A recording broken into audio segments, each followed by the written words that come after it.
মানে এটা আসলে কাদের কবর? এটা যে 1971 সনে যে ভুরুঙ্গামাটিতে যুদ্ধ হয়েছিল সেই সেনাদের কবর, যারা বাংলাদেশকে হেল্প করতে গিয়ে এরা শহীদ হয় ওখানে। হ্যালো বন্ধুরা, কেমন আছেন? আশা করি সকলে ভালো আছেন। বন্ধুরা, আজকে আপনাদের দেখাতে নিয়ে যাচ্ছি 1971 সালে বাংলাদেশ পাকিস্তান যুদ্ধে ভারতের সেনাবাহিনীরা বাংলাদেশের পক্ষে নিয়ে যে যুদ্ধ করেছিলেন, সেই যুদ্ধে ভারতের সেনাবাহিনীরা পাকিস্তানি সেনাবাহিনীদের হাতে মৃত্যুবরণ করেন। ভারতের সেনাবাহিনীদের কবরস্থান দিনাটা কোথায় অবস্থিত সে বিষয়ে আপনাদের মাঝে তুলে ধরব। তো বন্ধুরা, স্কিপ না করে সম্পূর্ণ ভিডিওতে আমার পাশেই থাকবেন।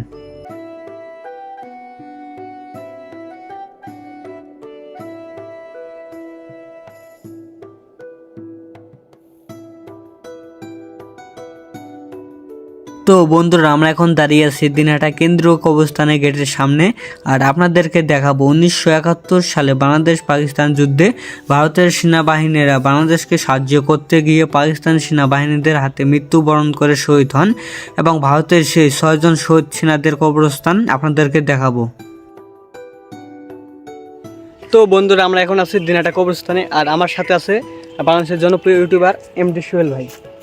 আসসালামু আলাইকুম, আশা করি সকলে ভালো আছেন।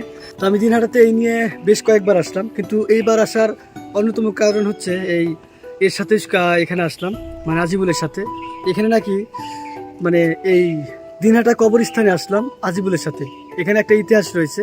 আপনারা জানেন আমার বাড়ি হচ্ছে বাংলাদেশের কুড়িগ্রাম জেলার ভুরুঙ্গামারী উপজেলা। এখানে পিছনে একটা ইতিহাস রয়েছে, যে ইতিহাসে আমাদের ভুরুঙ্গামারীর একটা ইতিহাস লেখা আছে। আমি আছি ভারতের মধ্যে, কিন্তু ভুরুঙ্গামারীর এক ইতিহাস।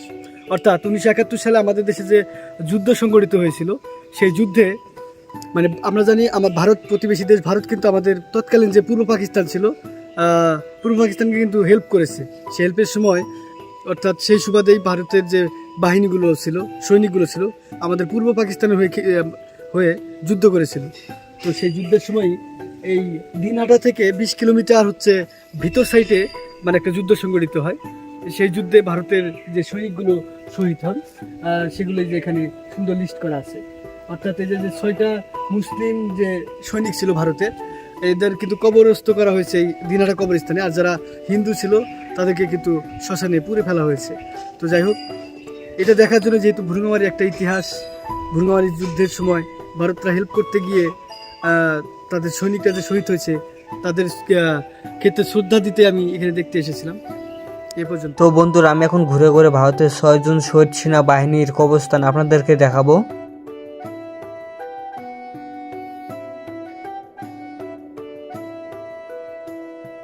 বন্ধুরা, ফাইনালি চলে আসছে সেই 6 জন ভারতের শহীদ সেনাবাহিনীদের কবরস্থানে। এনার নাম Asgar Ali Khan, battle of Bhurungamari on 190-71।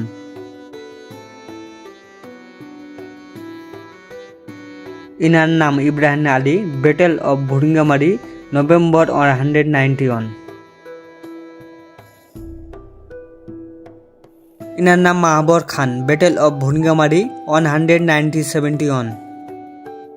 ইনার নাম Moksed Ali, battle of Bhurungamari November on 190-71। ইনার নাম Murad Khan, battle of Bhurungamari November on 190-71। ইনার নাম রফিক খান, নিচে দেওয়া আছে battle of Bhurungamari November on 190-71। মানে এটা আসলে কাদের কবর? এটা যে 1971 সনে যে ভুরুঙ্গামাটিতে যুদ্ধ হয়েছিল সেই সেনাদের কবর, যারা বাংলাদেশকে হেল্প করতে গিয়ে এরা শহীদ হয় ওখানে। অর্থাৎ এই সৈন্যগুলো হচ্ছে ভারতের সৈন্য। ভারতের সৈন্য। মানে ভারত তো আমাদের বাংলাদেশকে, পূর্ব পাকিস্তানকে যুদ্ধে জয় হওয়ার জন্য সহযোগিতা করছিল। এদের অ্যাকচুয়ালি বাড়ি রাজস্থান, গুজরাট, হরিয়ানা এইদিকে।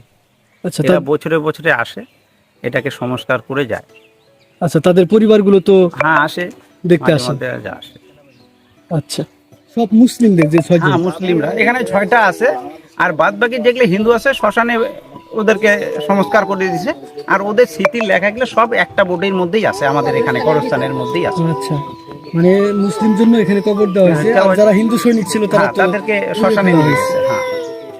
তো বন্ধুরা, আজকের মতো ভিডিওটি এই পর্যন্তই। দেখা হচ্ছে নতুন কোনো এপিসোডে।